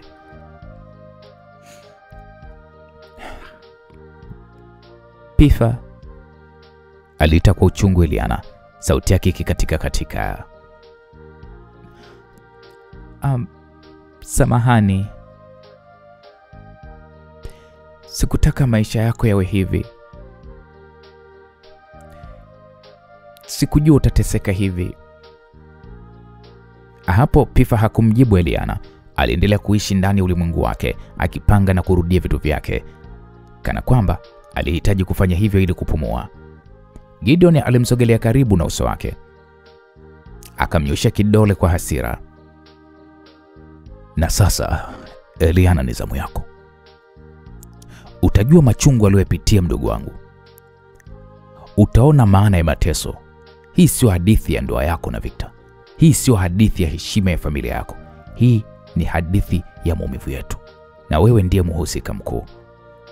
Ndani ya nyumba hiyo yenye giza, Eliana alijikuta amezungukwa na jinamizi ambalo alifikiri lilikuwa limezikwa miaka mingi iliyopita. Gideon na Pifa, ndugu wawili waliobeba maumivu yake ya zamani, sasa walikuwa mbele yake, wakimtazama kama mzizi wa mateso yao.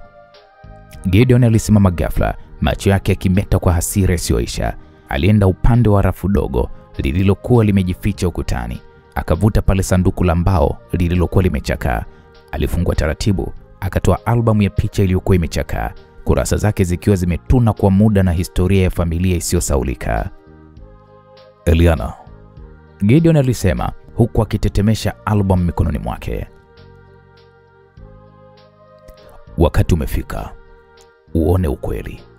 Uone historia ambayo baba yako na mama yako wamejitahidi kuificha kwa gharama yoyote. Hapo Eliana akiwa bado ameketi kwenye kochi, macho yake yakiwa ni mekundu kwa machozi, alijawa na hofu. Alijua kwamba lolote ambalo lingetoka mdomoni mwa Gideon lingeweza kusambaratisha dunia yake. Gideon alifungua album, aliinua kurasa wa kwanza. Hapo palikuwa pana picha ya kijana wa makamo, baba yake Eliana, rais wa sasa, akiwa kijana mdogo mwenye tabasamu lililojawa na raha za ujana. Pembeni yake alikuwa mwanamke mzuri, sura yake ikifanana sana na Gideon na Pifa. Kwa namna picha hizo zilivyoonekana, zilionyesha dhahiri ya kuwa wawili hao walikuwa wapenzi. Hii ina maana ya kuwa baba yake Eliana, ambaye ni rais wa nchi kwa sasa, enzi hizo za ujana wake aliwahi kuwa na mahusiano na mama wa Gideon. Eliana alishika mdomo wake kwa mshangao. Hapana. Hapana. Hii haiwezekani. Gideon alitabasamu kwa huzuni na chuki kwa wakati mmoja. Aliendelea kubadilisha kurasa. Kila ukurasa uliokuwa ukigeuzwa ulikuwa ni pigo jipya moyoni mwa Eliana. Aliona picha baba yake na mwanamke huyo wakiwa ufukweni, wakiwa katika sherehe, wakicheza muziki, wakiwa kwenye hoteli ndogo za starehe. Nyuso zao ziliangaza furaha ya mapenzi yasiyokuwa na kificho. Eliana, Gideon alisema kwa sauti nzito kana kwamba kila neno lilikuwa jiwe. Huyo mwanamke uliyemwona kwa picha ndiye mama yangu. Na mwanaume unayemwona kando yake kwa tabasamu hilo ndiye baba yako, rais wa sasa wa hili taifa. Walikuwa na uhusiano wa muda mrefu, hata kabla hajamuoa mama yako. Na hata baada ya ndoa yake, bado waliendelea kuwa wapenzi. Kama vile ilivyokuwa kwa mume wako Victor na Hafsa. Hata baada ya kukuoa wewe, bado Victor aliendelea kuwa na Hafsa. Hapo Eliana alihisi kama moyo wake umepasuka. Hii ni kama laana ilikuwa inatembea kwenye mifupa yake. Kwa sababu ikiwa ni kweli anachokisema Gideon, ina maana kimekuja kujirudia tena kwake. Hapana. Babangu asingefanya hivyo. Babangu ni mtu wa heshima, ni kiongozi wa hii nchi. Sijakataa. Lakini maisha yake ya nyuma kabla hajawa rais wa nchi, alikuwa ni mtu wa namna hiyo. Hapana. Hapana Gideon. Gideon alicheka kwa uchungu, kicheko cha kejeli. Kiongozi wa nchi, mtu wa heshima. Eliana, usijidanganye. Babako ni mwanadamu wa kwanza kabla hajawa rais. Na ni mwanadamu huyo huyo ndiye baba wa mdogo wangu. Ndiye baba wa Pifa. Unasikia anachokiongea? Pifa ni ndugu yako wa damu. Mnashare baba mmoja. Eliana alibaki kimya, damu zikimganda mwilini. Aligeuka kwa taratibu kumtazama Pifa ambaye bado alikuwa anahangaika na vitendo vyake vya kurudia, akipanga vitu mezani. Kila kitu kilianza kuunganika kichwani mwake. Upendo wake wa baba kwa kijana huyo, maneno ya mara kwa mara ya mama yake, na chuki ambazo alikuwa akipandikizwa nazo tangu akiwa yuko mdogo. Moyo wake ulumia sana baada ya kujua hilo. Gideon aliendelea akiongeza chumvi kwenye jeraha. Na unajua nini kilitokea? Mamako alipogundua kuwa mumewe ana uhusiano wa siri na mama yangu, alihisi ni usaliti wa damu na heshima. Lakini hakumkabili mumewe. Hapana, alikugeukia wewe, binti yake pekee. Alianza kukupandikiza chuki dhidi ya Pifa. Alikwambia kuwa Pifa ni mchafu, ni mtoto wa kuokoteza, hana maana. Akakwambia usikae naye karibu, umdharau, umnyanyase. Wewe hukuwa unajua kweli. Hukuwa unajua kuwa Pifa ni ndugu yako mwenyewe wa damu moja. Wewe ulifuata maagizo ya mama yako kwa hasira zake binafsi. Wewe hujiulize ni kwa nini baba yako alikuwa anamlipia Pifa kusoma na wewe international school, huku akitaka nyoa wawili mpendane kama kaka na dada. Sababu ni kwamba nyoa wawili ni ndugu, lakini mama yako hakuwa tayari kwa hilo. Kwenye akili yake aliwaza kuhusu mgawanyo wa mali tu za baba yako, lakini hakuwaza kuhusu utu na uhai wa mdogo wangu. Alikutumia wewe kama silaha ya kumwangamiza mdogo wangu na mama yangu. Naam, hapo Eliana alianza kulia kwa nguvu. Mwili wake ulitetemeka. Hapana. Hapana, usiseme hivyo Gideon, tafadhali usiseme hivyo. Lakini Gideon hakuacha. Aligeuka na kumtazama Pifa kwa huzuni, na kisha akamrudia Eliana kwa ukali. Eliana, unakumbuka bwenini pale shuleni? Eliana, unakumbuka usiku ule mdogo wangu alipolazwa hospitali kwa sababu ilibakia kidogo tu afe? Ulidhani tumemsahau? Ulidhani dunia imemsahau? Wewe ndiye uliyekuwa karibu kumuua. Eliana, wewe ndo ulimweka Pifa kitandani, ukachukua mto na ukamziba pumzi. Hukuwa na sababu ya kweli, bali ulikuwa na chuki uliopandikizwa na mama yako. Ulitaka Pifa afe kwa sababu uliambiwa hana maana. Je, unajua kama asingesalimika tungekuwa hapa tukiongea juu ya mauaji ya ndugu yako mwenyewe? Kwa nini ulifanya hivyo Eliana? Naam, Eliana alipiga kelele ndogo, akishikilia kichwa chake kwa mikono yote. Machozi yalimtiririka kwa nguvu, shingo yake ilitetemeka. Mungu wangu, Mungu wangu. Sikutaka, sikuwa najua. Nilidhani. Eliana alikuwa akivunjika kabisa mbele ya macho ya Gideon pamoja na Pifa. Ukweli mzito ulikuwa umefichwa kwa miaka mingi, sasa ulikuwa umewekwa wazi. Ukweli uliofunua uhalisia kwamba baba yake, yani rais wa taifa, alikuwa ni mzizi wa migogoro hii.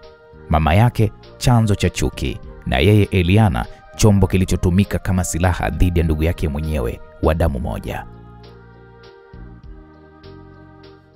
Gideon alisogea karibu, akamnong'oneza kwa sauti ya chuki kali, akamwambia, huo ndo ukweli Eliana. Huo ndo mzigo wako. Wakati unalindwa na taifa zima kama binti wa rais, mdogo wangu alikuwa kiumia, akihangaika na roho iliyovunjika kwa kosa ambalo halikuwa lake. Na sasa wewe utabeba mateso haya. Utajua maana ya kuishi na mzigo wa damu. Hebu ona sasa, umeharibu maisha ya ndugu yako mwenyewe, tena kwa mikono yako. Hata kama ulipandikizwa chuki na mama yako, bado haihalalishi wewe kwa kile ulichokifanya kwa mdogo wangu wa thamani. Kwa miaka 15 sasa mdogo wangu amekuwa akiishi hivi kana kwamba ni mfu aliye hai, lakini wewe kwa miaka yote hii umekuwa ukiishi kama binti wa kifalme. Umesoma shule za kimataifa, unafanya shopping nchi za Ulaya, kokote duniani unakotaka kwenda unaenda, na sasa unatarajia kuanzisha familia yako kwa kuzaa mtoto wakati mdogo wako huko anateketea. Maskini ya Mungu. Hajui hata raha ya kuishi na mwanamke kama mke ndani. Sasa niambie, juu ya yote haya bado unastahili msamaha wewe na mama yako? Eliana alianguka magotini, akilia kwa uchungu kana kwamba moyo wake umechanwa vipande vipande. Uso wake ulijaa machozi na ulimwengu mzima ukaonekana kupoteza maana. Alihisi amepoteza kila kitu Eliana. Baba yake, mama yake na heshima yake. Alihisi vyote amevipoteza kwa sababu ya ukweli huu wa kushtua. Ndani ya ile nyumba, ukimya mzito uliisha, lakini ndani ya moyo wa Eliana, milio ya maumivu, hofu na majuto ilipiga kelele kuliko kitu kingine chochote. Gideon alikaa kimya kwa muda, akimtazama Eliana ambaye alikuwa bado amechanganyikiwa kutokana na mshtuko wa ukweli mzito alioambiwa. Machozi bado yalitiririka mashavuni mwake na mikono yake ikitetemeka bila msaada. Ndipo sauti nzito ya Gideon ilivunja ukimya tena kwa kumwambia, sikiliza Eliana, nataka nikueleze jambo moja la msingi sana.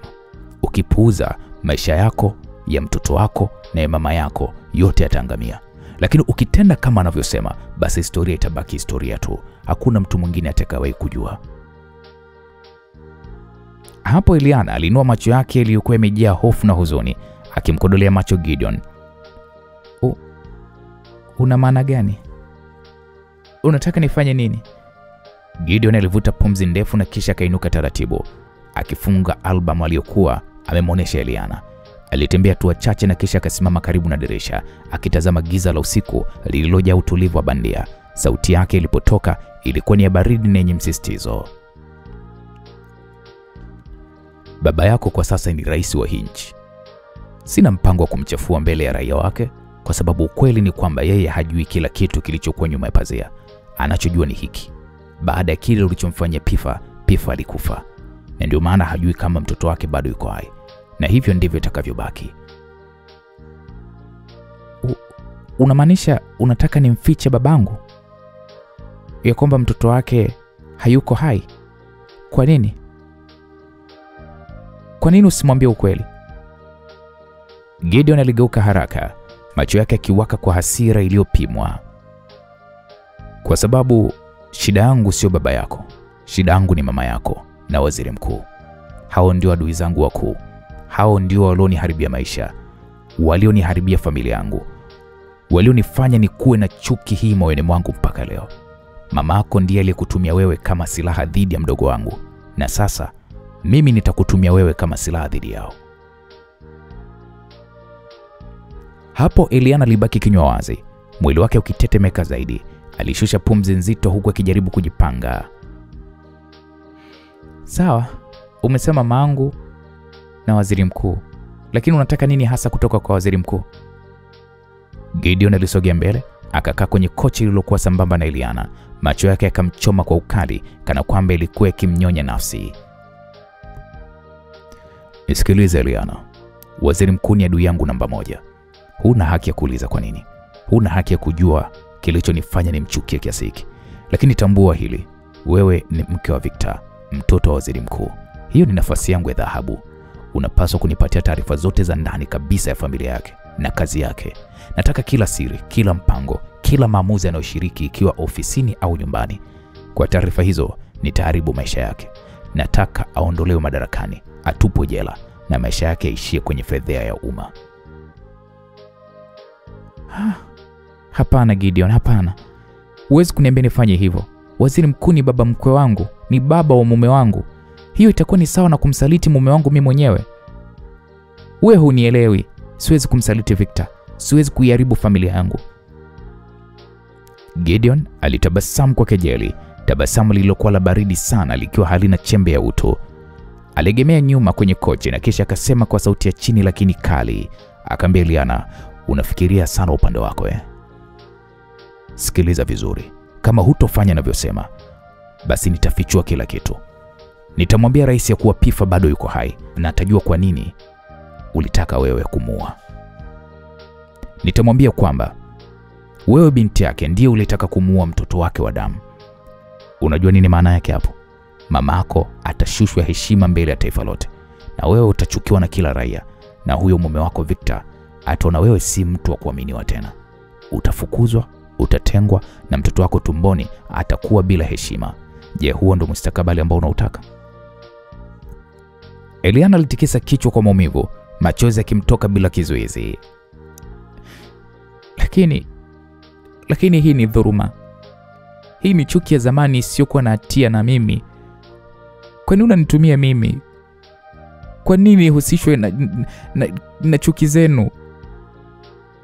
Gideon aliinama taratibu, akakaza sauti yake karibu na uso wa Eliana na kisha akasema, kwa sababu wewe ndiye uliyetumika awali kama silaha ya mama yako. Wewe ndiye uliyesababisha Pifa akuwe na tatizo la akili hadi leo. Huwezi kukimbia jukumu hilo, na sasa wewe pia utakuwa silaha yangu. Hii ndo hatima yako Eliana, iwe unapenda ama usipende. Naam, Eliana ilibidi atulie kwanza kwa sekunde kadhaa, kichwa chake kikijaa kelele za mawazo, hofu na maumivu. Alimkodolea macho Gideon huku machozi yakimtiririka zaidi. Na kama nikikataje? Aliuliza kwa sauti dhaifu, na Gideon alinyanyua mabega yake kwa kebehi. Akainuka taratibu huku akimkazia macho. Ukikataa basi siri yote itakuwa hadharani. Hakutakuwa na cha rais, hakutakuwa na cha familia, hakutakuwa na cha heshima. Mamako ataangamia na wewe utaangamia, na mtoto wako ataishi na doa lisiloondoka. Kwa hiyo Eli anachagua uendelee kuishi na mumeo na mtoto wako, lakini ukiwa silaha yangu, au uharibike kabisa. Naam, Eliana alijifunika uso kwa mikono yote, akilia kwa uchungu. Dunia aliyokuwa akijua ilionekana kusambaratika mbele macho yake. Alijua sasa alikuwa amenaswa kwenye mtego wa hatari, mtego wa damu, mtego wa chuki, mtego ambao una siri nzito. Alikaa kimya kwa muda mrefu, mikono yake ikitetemeka na machozi yakitiririka bila kupungua. Bwana, itakuwaje? Hivi unadhani Eliana atachagua nini? Itabidi akubaliane na Gideon au atamkataa Gideon? Yote kwa yote tutapata kujua katika sehemu ya 20. Mzigo mtamu wa kuitwa Sweet Love uliotayarishwa na kuandaliwa na Said JR. Mimi naitwa Uncle J. Niseme asante na kwaheri. Tukutane katika sehemu ya 20.